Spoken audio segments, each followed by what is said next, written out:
आनंद जी के जो अनुयायी हैं, विशेषकर वो जो सत्यार प्रकाश को बेच के अपना काम चला रहे हैं और वेदों को बेच करके अपनी दुकान चला रहे हैं, या फिर सत्यार प्रकाश की महिमा बताकर दुनिया को अपने पीछे लगा कर महर्षि आचार्य गुरु पद पर विराजमान है, उनको समस्या आ गई कि ये तुम्हारे चेले सब भागेंगे और तुम्हारी दुकानें बंद होंगी। तो उन्होंने ये क्रोथा कांड करवाया और राजा और प्रजा को भ्रमित कर दिया कि वहाँ सतलोक आश्रम क्रोथा में ऐसा बुरा कर्म होता है, वहाँ तो ऐसा होता है, बहन बेटियों की इज्जत लूटी जाती है, पता नहीं, क्योंकि इनका ज्ञान खत्म हो गया और जनता को भ्रमित करना इनका मुख्य उद्देश्य बन गया कि तुम्हारे ज्ञान की पोल खुलेगी, तुम्हारे अज्ञान की पोल खुलेगी और जनता तुम्हें थूक क्या करेगी, धक्का रहेगी, तुम किस सोए पड़े थे, इस ज्ञान को हमें बांट रहे थे। ये ऐसा शास्त्र, ये सत्यार प्रकाश जिसमें कोई सत्य नाम की चीज नहीं, पूरा वेद विरुद्ध ज्ञान भरा है।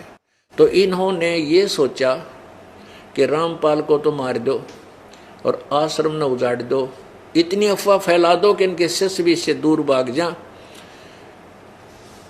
इन्होंने अपना पूरी कोशिश की। हरियाणा का मुख्यमंत्री भूपेंद्र सिंह हुड्डा जी, ये भी आर्य समाजी, इनका खूब दाव लग गया, इसको भ्रमित कर दिया कि वहाँ पर ऐसा गंदा कर्म होता है, ऐसा होता है। न्यों ना बताया कि हमारी खाल तार दी, हमारे अज्ञान की पोल खोल दी रामपाल ने, वह ना बताई। अब आई सामने सब कहे, ये सच्चाई अब ऊपर आकर रहेगी, इसको कोई रोक नहीं सकता। इनने तो अपने कर्म बिगाड़ दिए, अपने भाग फोड़ लिए, संतों और भक्तों को सता करके और परमात्मा का विरोध करके। ये कर कुछ नहीं सकेंगे, परमात्मा के सामने इनकी कोई अस्तित्व नहीं है, इनकी ब्रान माटी होगी। इनके घर में वो दुख दिखा, मैं बद्दुआ नहीं दे रहा, क्योंकि आम के पेड़ के कांटे नहीं होते, संत कभी बद्दुआ नहीं दे सकते, ना उनकी बद्दुआ लग गए। लेकिन जैसे कर्म तुमने किए हैं उनको भोगना पड़ेगा, क्योंकि तुम्हारे पास वो पाप काटने की दवाई को ना, पाप भी हमारे से कटेंगे। यहाँ का नाक रगड़ेंगे, उपदेश लेंगे, भक्ति करेंगे, तब वो पाप भी उनके इसी दरबार में कटेंगे। तो उन किए हुए कर्मों का भोग इनके ऊपर इतना भयंकर होगा, आपके सामने दिखा दूंगा। जो ये जिन हमारे साथ विरोध किया है और परमात्मा के मार्ग में बाधा की है, उनकी वो दुर्गति होगी, दुनिया सामने उंगली टेक टेक कहा करेगी इन्होंने वो जुल्म किए थे, आज देखो इनके घरों में क्या हो रहा है। इनने पाप इतना कर दिया, मतलब ये दास ना बद्दुआ दे रहा है, ना इनको को श्राप दे सकता, ना श्राप मारा लाग गया किसी का, क्योंकि आम के पेड़ का कांटे नहीं होते, फल ही फल होते। तो संत बद्दुआ नहीं देते। आम के पेड़ पर टंग के को वैसे गिर कर टांग तोड़वा ले, वह बात दूसरी है। शराबी चढ़ जाए, ऊपर पड़ जाए नीचे, वो आम का दोष नहीं, वो उसके अपनी ही लापरवाही से ही चोट खाएगा। तो इन हमारा वाद विवाद चला था 2003 में, सन 2003 में आस्था चैनल पे ये प्रचार शुरू किया था हमने, हमारे भक्तों ने, तो जिसमें इन सब की पोल खाल उतरे थी इनके अज्ञान की। तो इन्होंने इतना विरोध कर दिया, सभी नकली संतों ने, ऋषियों ने, आर्य समाज के प्रधानों ने, वो हमारा बंद करवा दिया आस्था चैनल से। और फिर इनको पता लग गया कि तो थारी खाल उतर गई, तो 2004 से ये सक्रिय हो गए। 2003 से ही लोगों को भ्रमित करने लगे, वहाँ गुंडागर्दी होती है, सतलोक आश्रम में ये होता है। अब बड़ी जनता वहाँ तक तो आवा नहीं थी, उनकी बातें सुन सुनकर भ्रमित होगी। और फिर यही जो कर्म इन्होंने, जो जुल्म अब 12 जुलाई सन 2006 में किया और करवाया आर्य समाज के नेताओं ने, ये पदाधिकारी आर्य समाज के जो आर्य प्रतिनिधि के नेताओं ने, ये 2 जनवरी 2005 को करना था। उसमें हमने इनके इस दुष्कर्म के ऊपर इस सम्मेलन का जो है कोर्ट से स्टे ले लिया था, जब तक ये बच गया था। फिर इन्होंने बाद में मुख्यमंत्री जी हरियाणा का आर्य समाजी आ गया, इसको भी इन्होंने मूर्ख बना दिया, इसको भ्रमित कर दिया कि वहाँ ऐसा होता है, वहाँ ऐसा होता है, तो गुंडा आदमी है, गुंडे वहाँ गुंडे रखता है, औरतें जाती हैं तो फिर राजा और प्रजा को भ्रमित करके वो अन्याय करा दिया। लेकिन हम ना किसी का विरोधी हैं, हम अपने अपने परमात्मा के सहारे ऊपर उठेंगे और एक दिन दिखा देंगे सच क्या है और झूठ क्या है। हम किसी को बद्दुआ नहीं दें, ना हम किसी का बुरा सोच भी नहीं सकते, करना तो बहुत दूर की बात है। अगर हम किसी का बुरा सोचते हैं तो भी हमें पाप लगता है, क्योंकि हम किसी को मान ले बद्दुआ दें या उसका विरोध करें तो क्या हम भगवान से बड़े हो गए कि हम भगवान के उनके जो कर्म में है, भाग में है, उसको हम नहीं टाल सकेंगे, क्योंकि भगवान का लिखा हुआ। हाँ, उनके पाप कर्मों को टाला जब जा सकता जो भगवान के उस मंत्र से जुड़ जाएंगे, कोई भी हो। तो इसलिए हम परिचित हैं कि हम किसी के कर्म में बाधा नहीं कर सकते, बुरे हो सकते हैं। मान लीजिए किसी के भाग में राज्य है और हम सोचें उसके राज ने खत्म कर दिया, फिर हम तो भगवान से बड़े हो गए? नहीं, जब तक उस जिसके भाग में जो वस्तु है वो मिलेगी। और जब पुण्य कर्म क्षीण हो जाएंगे या बैटरी डिस्चार्ज होएगी, फिर आप पड़ा पड़ा रोएगा वो व्यक्ति, कोई भी है चाहे। तो वो दुखों का जब दौर शुरू होगा तब उसको याद आएंगे अपने किए हुए कुकर्म। तो हम इस परमात्मा के विधान से परिचित हैं, हम किसी की विरोध नहीं कर सकते किसी भी मार्ग में। हाँ, हम अपना पक्ष अवश्य पेश करते रहेंगे। जैसे हम परिचित इस ज्ञान से कि जैसे कंस को आकाशवाणी होगी कि तेरी बहन की 8वीं संतान तेरी मौत का कारण होगा। अब कंस ने उसी समय अपने बहन और बहनोई को मारना चाहा, खत्म करना चाहा। तो उन दोनों ने हाथ पैर जोड़ के कहा कि आप हमें मारो मत, आप हमें अपनी कैद में डाल लो, जितनी भी संतान होगी हम आपको देते रहेंगे, आप कुछ भी करना है। इस बात पर कंस प्रसन्न हो गया, अपने बहनोई और बहन को जेल में डाल दिया। और 7 संतान हुई, 8 हुई, तो उसने अपने हिसाब से उन 8 की 8 संतानों को मार दिया। फिर आकाशवाणी 8वीं संतान जब उसने मारना चाहा, वो जमीन पर पटकी, वो आकाश में उड़ गई, लड़की थी 8वीं भी, और कहा था कि 8वां लड़का होगा वो मारेगा तुझे। तो आकाशवाणी हुई कि तेरे मारने वाला पैदा हो चुका है, जन्म ले चुका है। अब उस कंस ने, कोई बुद्धिमान होता उसकी अकल ने ठिकाने लाता, कोई संत कहता कि यदि तू भगवान की आकाशवाणी को सत्य मानता है तो तू कैसे परिवर्तन कर सकता है उसमें, तू तो पाप इकट्ठे कर रहा है। लेकिन ऐसी सलाह देने वाला उस राजा के पास नहीं था। तो उसने क्या आदेश दिया, मंत्रियों ने सलाह दी कि आसपास के नवजात शिशुओं को मरवा डालो। इसे सलाहकार थे उस कंस के। तो कंस ने कहा बिल्कुल सही है, आसपास के क्षेत्र के को 2 वर्ष के 6 महीने के नवजात शिशु आज ही पैदा हुआ है, कोई तो 8-7 वर्ष के बालकों तक को सबको कत्लेआम करवा दिया उस पापी ने। और वो मरा भी फिर 8वीं संतान से ही मारा गया, और वो पाप इकट्ठे कर लिए, उसने अपनी जान नहीं बचा सका। पुण्यात्माओं, हम परमात्मा के विधान से परिचित हैं कि कंस ने कितने पाप किए। जैसे देवकी और वासुदेव को जब कैद में बंद किया, प्रथम संतान हुई, 8 संतान हुई, तो कम से कम 10 वर्ष 16 वर्ष तो लग गए होंगे, 1-1, 2-2 वर्ष के अंतर में। और भगवान कृष्ण जी भी 16, 17, 18 वर्ष के हो गए थे जब कंस को मारा। यानी कंस के पूर्व जन्म के पुण्यों से वो 36, 32, 33 वर्ष राज भी धड़ाके से करता रहा, नो प्रॉब्लम थी।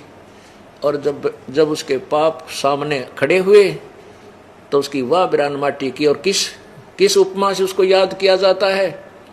उस कंस को सर्वविदित है, एक राक्षस की पदवी को प्राप्त करके गया और पाप इकट्ठे कर गया, और उसको बदल नहीं सका विधान को। भगवान का विधान था कि तेरी मृत्यु होगी 8वीं संतान से, और उसको एक तरफ से आकाशवाणी को सत्य मान रहा है, फिर भगवान से बड़ा मान लिया अपने आप को उसने कि मैं ऐसे कर दूंगा, मेरी जान बच जाएगी। ऐसे जब भगवान ने कह दिया तो फाइनल है वो।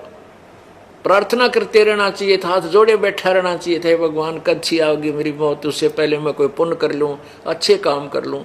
लेकिन नहीं, संत बिना ये ज्ञान मिला कहाँ से। तो पुण्यात्माओं, ये पाप अक्षमा नहीं होते। तो ये जो विरोध हमारा किया गया, इस दास ने समाचार पत्रों में ये सब कंप्लीट इनकी फोटो कॉपी लगा दी कि दयानंद ये कहे और वेद ये कहते हैं। और दयानंद खुद कहता है कि वेद जो है इसमें सत्य ज्ञान लिखा है। ये देखिएगा, ये यजुर्वेद, ये देखो, वेद सब सत्य विद्याओं का पुस्तक है, महर्षि दयानंद। अब ये तो ये ठीक बोल रहा है कि वेद में जो लिखा वो सत्य है, और सत्यार प्रकाश में क्या लिखा फिर वो असत्य है। वेद कहते हैं भगवान घोर पाप काट दे, और तेरा सत्यार प्रकाश में लिख रहा है कि वो पाप नहीं काटता। तो वेद सत्य है तो सत्यार प्रकाश क्या है, ये असत्य है। इतनी सी बात थी। इन रोजी रोटी के कमाने वाले आचार्यों ने इन्हें सोचा तुम्हारी तो इतनी बूंदी बेइज्जती होगी, दुनिया के थूकेगी, तुमने के कहेगी, संस्कृत के ज्ञाता कवा, और वेद तुमने पता भी कोई ना क्या लिखा है। तो इस कारण से इन्होंने हमारा वेद विरोध शुरू किया। पहले तो समाचार पत्रों में वाद प्रतिवाद हुआ, वो तो अच्छी बात थी, लेकिन ये झूठे इतने हैं। उसमें कहते थे कि जो रामपाल ने लिखा है कि 8वें यजुर्वेद के 8वें अध्याय के 13वें मंत्र में पाप काटने का लिखा, कहते तो मित्र के बारे में लिखा है, भगवान के बारे में नहीं। अब जन साधारण तो इतना प्रभावित है इस दयानंद जी की थोड़ी के सुनी सुनाई महिमा से कि महर्षि दयानंद जैसा विद्वान नहीं, वेदों का ऐसा उनके सिवा वेदों का जानने वाला नहीं। तो इस कारण से जन साधारण के मन में यह बात घर करी रही कि रामपाल तो संस्कृत नहीं जानता, और दयानंद जी संस्कृत के विद्वान पुरुष थे, वो ही वेदों को सही जान सके, इसलिए रामपाल झूठ बोल रहा। तो यह जचगी जनसाधारण का। तो इस अज्ञान को हटाने के लिए दास ने प्रोजेक्टर का सहारा लिया कि आपको आँखें दिखा दूं कि दास आज तो सब शिक्षित है, अनुवाद ये करके गए हुए हैं, इसमें संस्कृत की हमें जरूरत है कौन पढ़ने की, और कहीं त्रुटि है तो हम संस्कृत में भी देवनागरी लिपि है, हम उसको पढ़ भी सकते हैं, शब्दकोश से मिला भी सकते हैं, उसका अनुवाद स्वयं भी कर सकते हैं, क्योंकि हमारे पास तत्व ज्ञान है। तो पुण्यात्माओं, फिर न देखा कि तो किसी तरह काबू में नहीं आता, तो फिर सोचा आश्रम नष्ट करो और इसको बर्बाद कर दो, इतनी झूठ बोल दो कि जनता इनसे नफरत करे, इनके शिष्य भी भाग जाएं। फिर इनको पता नहीं था कि मैंने ऐसे रंग में तोते की तरह रटा रखे मेरे बच्चों को, ये पृथ्वी इधर से उधर हो सकती है, ये मेरे से दूर नहीं हो सकेंगे, क्योंकि ऐसा ज्ञान पृथ्वी पर है ही नहीं, ये जाएंगे कहाँ। बंदी छोड़ दयाल जी तुम तक हमारी दौड़े, जैसे काग जहाज का भाई सूझे और नठोर। तो इस ज्ञान के समझने के बाद ऐसी दशा हो जाती है भक्तात्मा की कि जैसे समुद्री जहाज के अंदर काग बैठकर चले जाते थे कौवे बहुत दूर तक, सुबह उनको पत्थर मारकर उड़ा दिया करते थे जहाज के चालक, ये देखने के लिए कि हम अपने जहाज की दिशा ठीक जा रहे हैं या नहीं। क्योंकि कौवे में एक विशेष गुण दिया प्रभु ने कि वो रात्रि के समय, शाम के समय जहाँ से चला था, सारी रात चल करके आगे सुबह दिन के समय वो फिर उसी तरफ गति करता है, फ्लाई करता है जहाँ से वो चले थे। इससे वो अपनी दिशा का आइडिया लगा लेते थे जहाज के चालक कि हम ठीक चल रहे हैं, हमारा दिशा सूचक ठीक काम कर रहा है या नहीं। तो फिर उन्होंने जो कौवे को उड़ा दिया था अपनी दिशा चेक करने के लिए, वो कुछ देर तो उड़कर चल लेता है, फिर उसने देखता जहाँ देखकर समुद्र ही समुद्र है, समुद्र ही पानी ही जल है, तो उसको कहीं और ठिकाना बैठने का दिखाई नहीं देता, वापस उस जहाज पर आकर ही वो बैठ जाता है। तो ऐसे परमात्मा कबीर जी कहते हैं कि जब आपको ये तत्व ज्ञान हो जाएगा, जब आपकी आत्मा से पुकार ये ऐसे निकलेगा कि हे बंदी छोड़ दयाल जी तुम लग हमरी दौड़, और जैसे काग जहाज का अब सूझ जाए और निठोर। पहले से ज्यादा शेष हो गए और पुराने वाले ज्यों के तो 100% परमात्मा के चरणों में बैठे हैं, और पहले से बड़ा आश्रम बना दिया बच्चों ने परमात्मा की कृपा से। तो पुण्यात्माओं, ये परमेश्वर कबीर जी के वचन हैं कि पिछली पीढ़ी में ये पिछली पीढ़ी शुरू होगी है, इसमें तत्व ज्ञान पूरे विश्व में जागा। कबीर भगवान का पूरा विश्व शांत होगा, पूरे विश्व में परमात्मा की महिमा का प्रचार होगा, सब जीव सुखी होंगे और परमात्मा प्राप्ति होगी। अब प्रसंग चल रहा है कि ये अज्ञानी ज्ञान नेत्रहीन जिनके अज्ञान का मोतियाबिंद हुआ था, ये ऋषि महर्षि कहा करते थे कि पाप अक्षमा नहीं करता, भगवान की उपासना साधना से पाप अक्षमा नहीं होते। और हमारे वेद जो सत्य हैं, सत्य शास्त्र, वो कह रहे हैं पाप परमात्मा तो गौर पाप न काट दे। जैसा कि अभी आपने इस सत्यार प्रकाश उल्लास नंबर 7 के अंदर इस नकली महर्षि दयानंद के विचार सुने, पढ़े, देखे कि परमात्मा पाप नहीं काट सकता, उपासना से पाप अक्षमा नहीं होते, परब्रह्म से मेल उसका साक्षात्कार हो जाता है। अब यहाँ प्रसंग चल रहा था कि हमारा वाद विवाद समाचार पत्रों में जब चला तो इन झूठे और कपटी इन आचार्यों ने जो विरोध कर रहे थे हमारा, उन्होंने यहाँ तक मिसगाइड करने की चेष्टा की कि 8वें अध्याय के 13वें श्लोक में जो रामपाल ने लिखा है सर्वे के मित्र, उपकार करने वाले मित्र, तो वो तो लिखा तो वहाँ ऐसा ही है, लेकिन उसमें परमात्मा के विषय में नहीं लिखा, मित्र के बारे में लिखा कि मित्र पाप नाश कर देता है। तो बोली जनता ने मान लिया वे रामपाल अनपढ़, वो संस्कृत नहीं जानता, महर्षि दयानंद संस्कृत के विद्वान थे तो वो सही लिखते होंगे। अब दास ने ये प्रोजेक्टर का सहारा लेकर के अपनी प्यारी आत्माओं को ऐसे रंग में रंग दिया, आंखों देख लिया।